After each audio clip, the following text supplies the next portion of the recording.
I want to get right to the point on this Extreme Rules, the horror show review. This was the worst pay-per-view of 2020. And I didn't mess up. I said it was a straight face, told you guys directly. I know some of you are going to get angry at me for saying this. I really don't care though. This pay-per-view tonight, Extreme Rules 2020, was the worst pay-per-view of 2020 so far. So many logic gaps on this show. Matches, so much bad stuff tonight, man. I really only enjoyed, not including the kickoff show, I only enjoyed two matches. It was the opening match for the SmackDown Tag Team Championships and the Sasha Banks Asuka match. Besides that horrendous, absolutely horrendous ending to the Raw Women's Championship match. We're going to get into that. This show, it had no expectations. I even said it on Twitter. This is the kind of show where you just sit back and you have low expectations for it, and you just hope it's a good show. Was tonight a good show? Absolutely not. This was far from a good show. This show was actually a huge disappointment, and I'm going to be straight honest with you. I'm going to put this in the title tonight for the review. This was the worst pay-per-view of 2020. Super Showdown with Bill Goldberg going over Bray Wyatt was better than this show.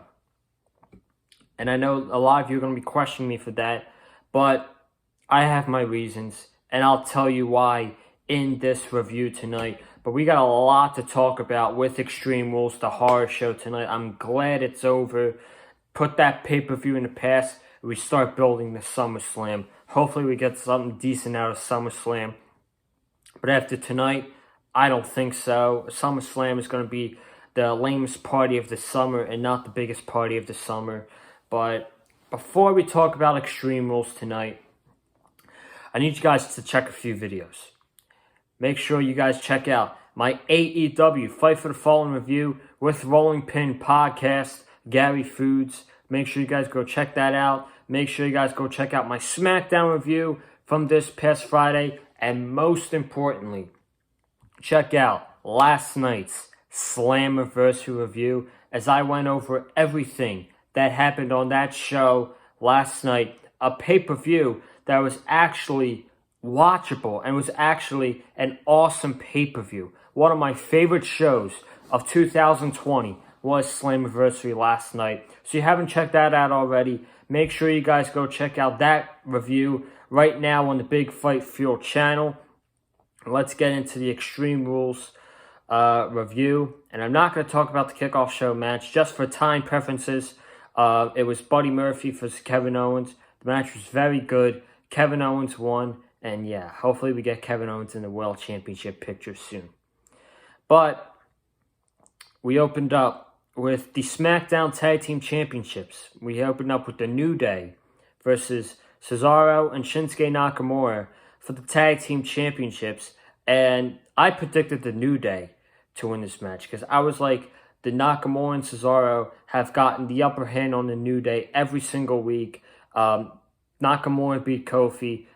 They put the New Day through the table a few weeks ago. Cesaro beat Big E on SmackDown. They picked the tables match stipulation. So I thought the New Day is definitely going to win this match. They're going to keep the SmackDown Tag Team Championships. They're going to get their one-up on Shinsuke and Cesaro. But I was wrong. Cesaro lifted Kofi Kingston up for a powerbomb on the outside. Kofi went through two tables that were stacked up onto each other. And Cesaro and Nakamura won the SmackDown Tag Team Championships, which I was actually shocked by. Now, the match was decent. It was a very decent match. It was a fun opener. Nothing too special. It was fun. It was a fun opening match. It was kind of the right way to open the match because, you know, WWE likes to open the show with a title change. So they decided to have this open up the match. And the ending was Cesaro powerbombing Kofi Kingston through two tables. That was a great finish. And finally, we got championships on both Cesaro and Shinsuke Nakamura, who are two of the most underutilized talents in the entire WWE. Both of them should be multi-time world champions, but they're not because of favoritism and political backstage BS in the WWE. But they are the new SmackDown Tag Team Champions. It's nice to see gold on both Shinsuke and Cesaro. I'm happy for them. But I said this in my preview predictions with DJ Storms. I said this in the preview predictions. If you're going to take why take the championships off the New Day if you're just going to put the championships back on them at SummerSlam? Do you guys not think that the New Day are going to become 9-time tag team champions at SummerSlam? Of course they are. They're playing hot potato with the SmackDown tag team champions. People like, oh, hopefully WWE will give Nakamura and Cesaro a good reign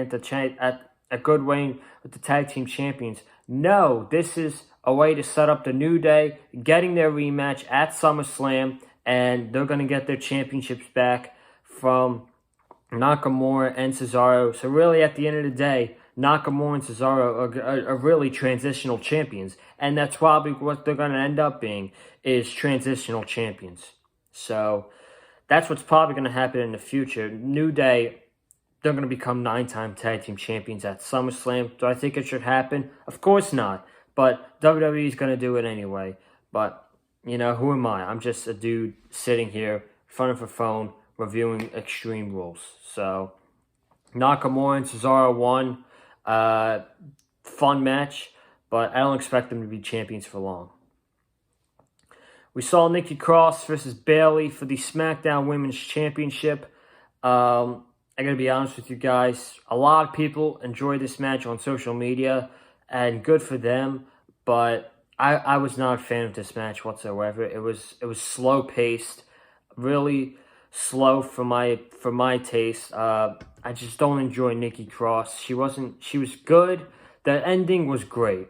I'll give it that. The match itself, I was not a big fan of. It was okay. I'm not gonna go out there and say it was one of the worst matches of the year, because it wasn't. It wasn't the best either.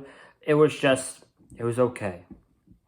It bored me. I was bored at some points watching the match. I got into it a little bit at the end.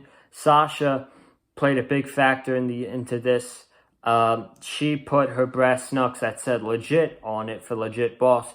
She shoved it in the ring. Bayley put it on her knuckles. She punched Nikki Cross in the stomach, then hit her finisher, and Bayley retained the SmackDown Women's Championship. I did like that finish with Bayley cheating to win. That's what Bayley should be doing. She should be cheating to win. She's a heel. She's been that heel that she's desperately cheating, and I'm glad they kept it up tonight. So Bayley retains the SmackDown Women's Championship over Nikki Cross. The match was okay, but the ending was great. So that's all I'm going to say about that.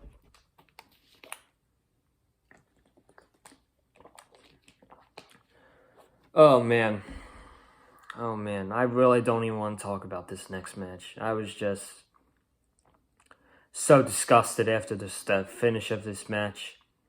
We had Rey Mysterio versus Seth Rollins, eye for an eye. And I was not a fan of it. The in-ring action was good. It was a good in-ring action match. Of course it was. You had Seth Rollins and Rey Mysterio. And the object was the first person to blind their opponent and take the other person's eye out is redeemed the victor. And I don't know about you guys, but man, the match was good.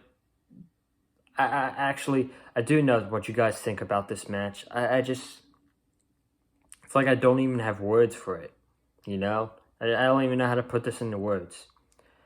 So, Rey Mysterio gave Seth Rollins a curb. I'm just going to get to the end of the match, okay? They're on the outside. Rey Mysterio is giving Seth Rollins a curb stomp.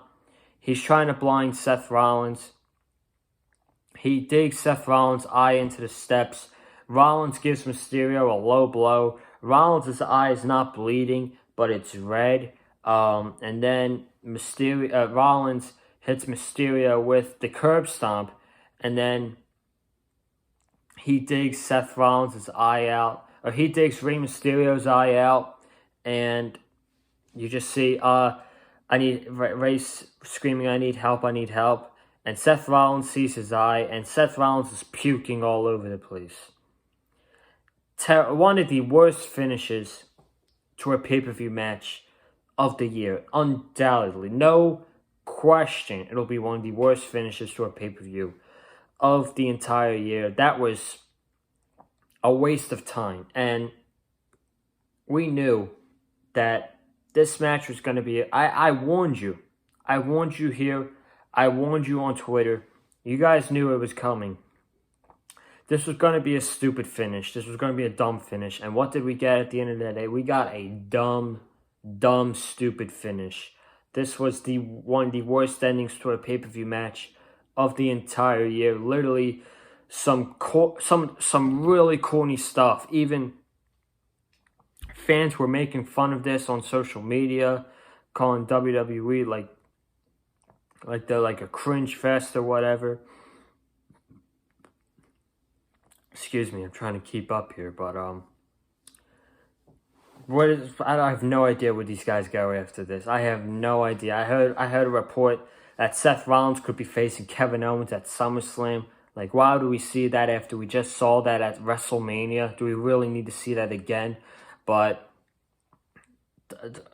I don't know, man. The match, God. I just want to get. I just want to get done, man. I just really want to get done.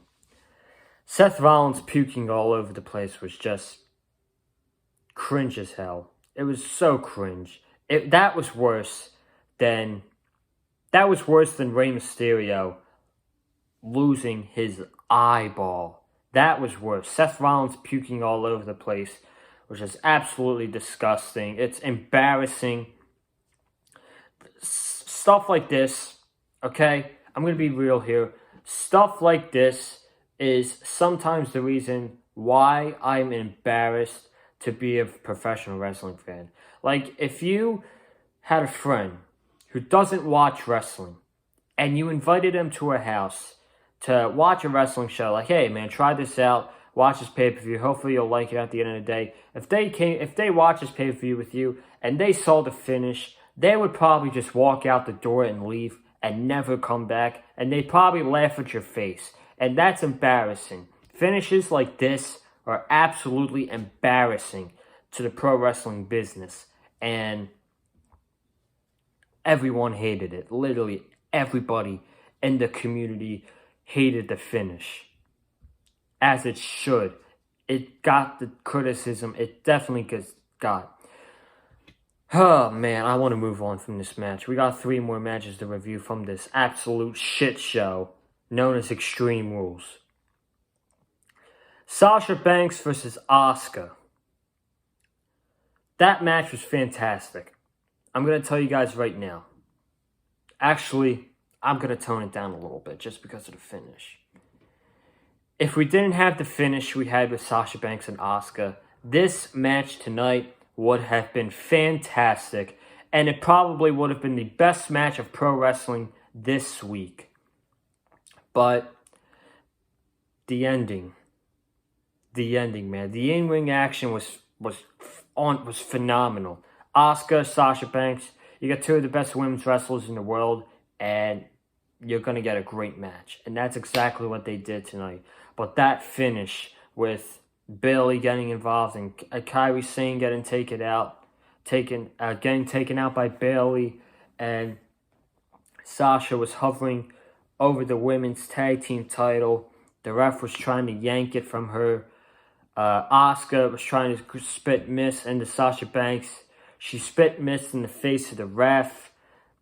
Asuka, like a dummy, she knew the referee was down, okay? Asuka knew the referee was down, and she put the Asuka lock in on Sasha Banks, okay? Bayley comes in. She hits her move on Asuka. She puts the referee shirt on. She drags Sasha onto Asuka. And she counts to 3. And then Bayley was celebrating. She was like, ring the bell, ring the bell. She even told the timekeeper to ring the bell. And then the timekeeper rang the bell. Oh, man.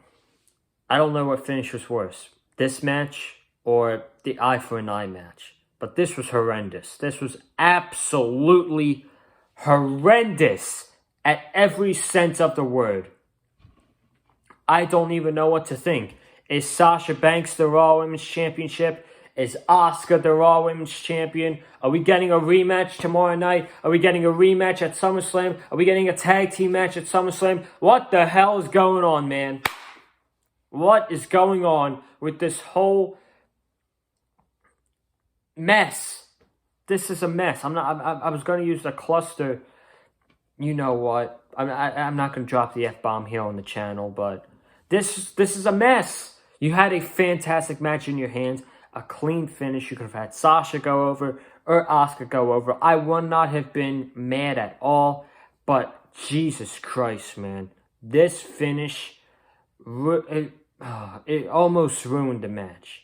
The match was so good. I'm not going to say it was ruined, but the match outcome was terrible.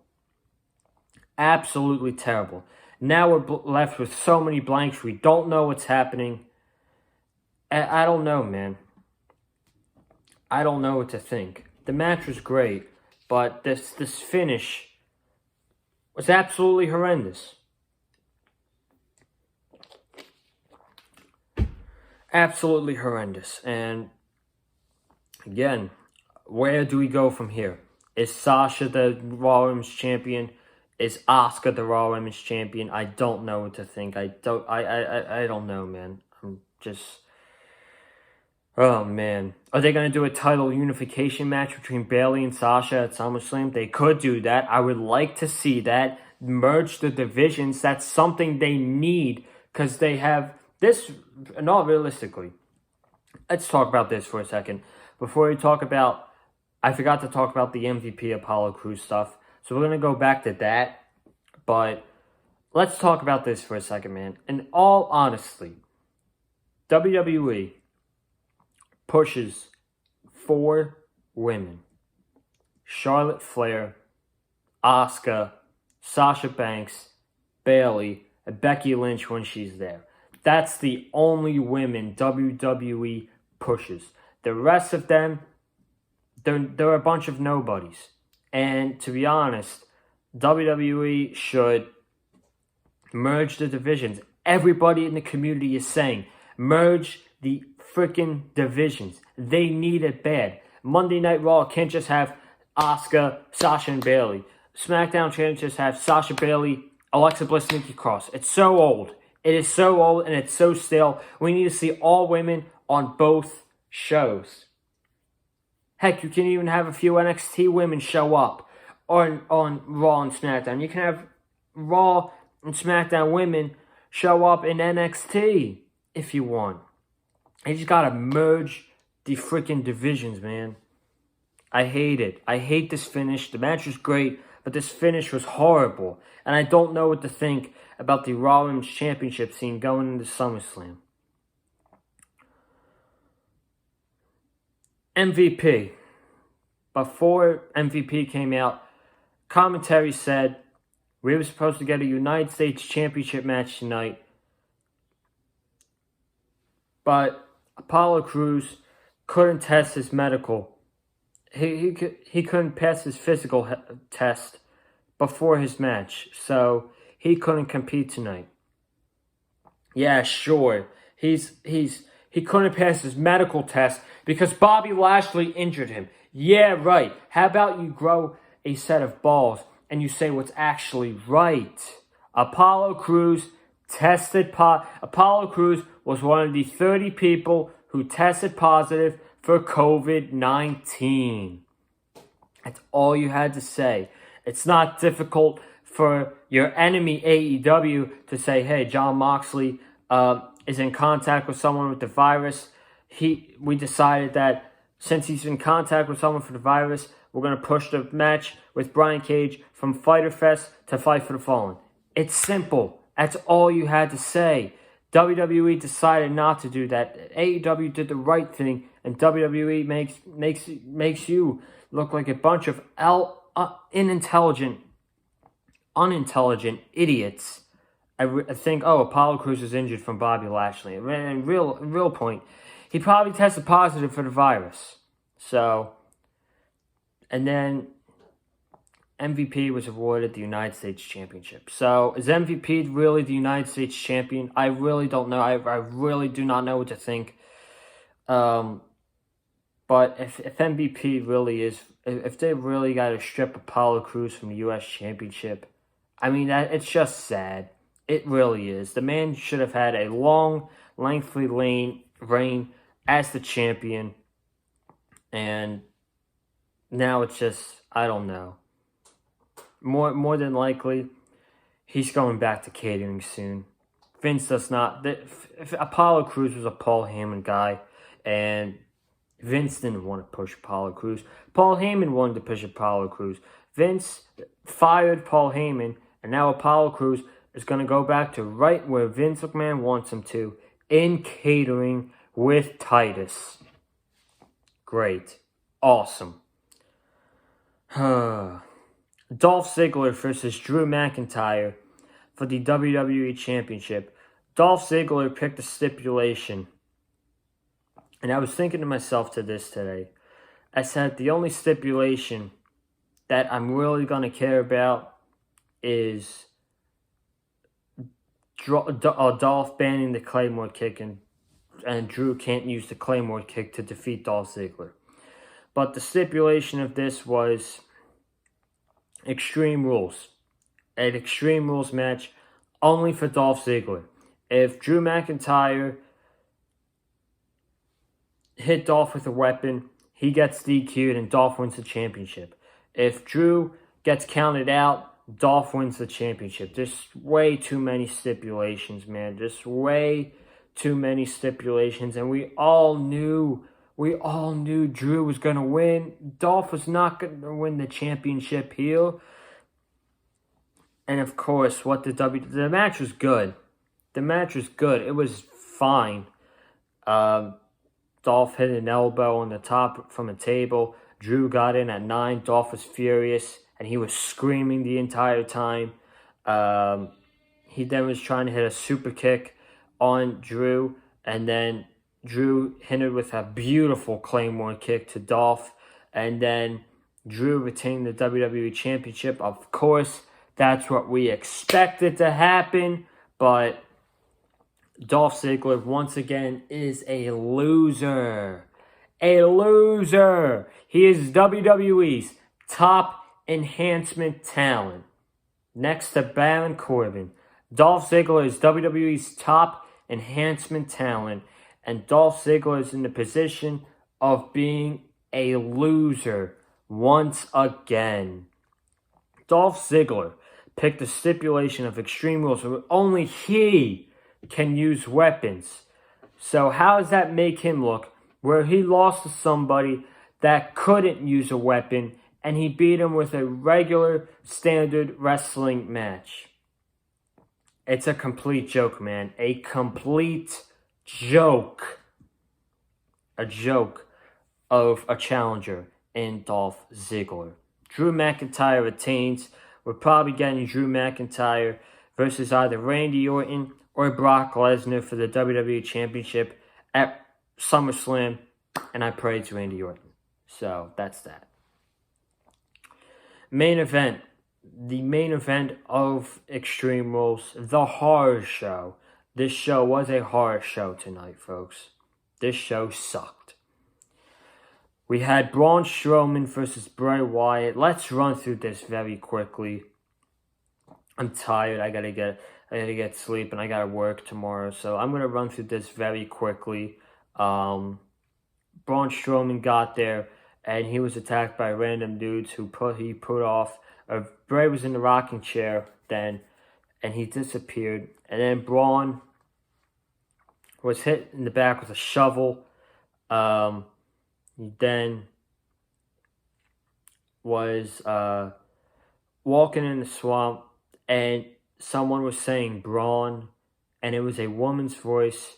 It was Sister Abigail, and Sister Abigail ended up being Alexa Bliss. I don't really know how to feel. I don't think this is going to be a long-term thing for Alexa to be Sister Abigail for Bray Wyatt, but she was in this match. She was playing the role of Sister Abigail. She was saying, come home, and she was saying, if you want to come home with me, you'll follow me. And then she got him, Bray Wyatt took Braun out. Braun was chained up into a chair. Bray was cutting a promo on Braun. It was okay. And then Braun was fighting a couple dudes with fire around. He lit some dude on fire. And then I'm just going to get to the ending. Braun and Bray were fighting in the swamp. He was shoving Bray in the swamp. Bray was shoving Braun in the swamp. Braun got back up. He was like swallowing water, coughing, and then Braun kicked Bray in the back in the swamp. The Fiend pop up, gave Braun the mandible claw. He threw Braun into the swamp, and he disappeared, kind of like Jason from Friday the 13th, like it was rumored today. And Bray Wyatt popped up as the Fiend, and Bray Wyatt won the swamp match. I don't really know how to feel about it. It was okay. It wasn't the best cinematic match that WWE did. At the same time, they filmed this for 7 hours, and we got so many cutaways from Elite Fox to swamp and skate and snakes. We got one snake spot. We did not get an alligator spot like we were promised to. And I don't know, man. Bray popped up to the Fiend. It's whatever. I don't really care. We got SummerSlam coming up. It's probably gonna be Braun Strowman versus the Fiend for the Universal Championship, and that will be when the Fiend, Bray Wyatt, takes the Universal Championship away from Braun Strowman. Thank goodness Braun Strowman will not be the Universal Champion after SummerSlam. I'm getting out of here, man. This show was a huge disappointment tonight. I'm not a fan of this show. If I had to rate the show out of a 10, I'm giving it a 2 for the opening table match and the in-ring work between Sasha Banks and Asuka. That's it. So if I had to give this show out of 10, I'm giving it a 2. And I'm not hesitating while I'm saying this. This was probably the worst pay-per-view of 2020. Yes, it was worse than Super Showdown. But I'm getting out of here. Thank you guys for watching this review. If you have not already, subscribe right here on the Big Fight Field channel. We're on the road to 200 subscribers, man. 200 feels bigger than 100. So when I get to 200 subscribers, it's going to feel really sweet. So let's get to 200 subscribers right here on the Big Fight Field channel. Comment down below what you thought of Extreme Rules 2020. Like this video if you joined my review for Extreme Rules 2020. Follow me on Twitter at Colin_Joseph. And I want to thank everybody who viewed each and every single one of my videos this past week. 7 uploads, I believe 9 new subscribers. So if you're new to the channel, welcome. We're at 155 subscribers now, and we're on our way to 200. Good stuff right here on the Big Fight Field channel tonight. But I will be back to you tomorrow night with your Monday Night Raw review. It'll be up a little later than expected. I have work tomorrow. I close tomorrow. I'll be down the shore reviewing this video. So change of scenery tomorrow. And I will see you guys tomorrow night for the Monday Night Raw review right here on the Big Fight Field channel. Have a good night. Stay safe.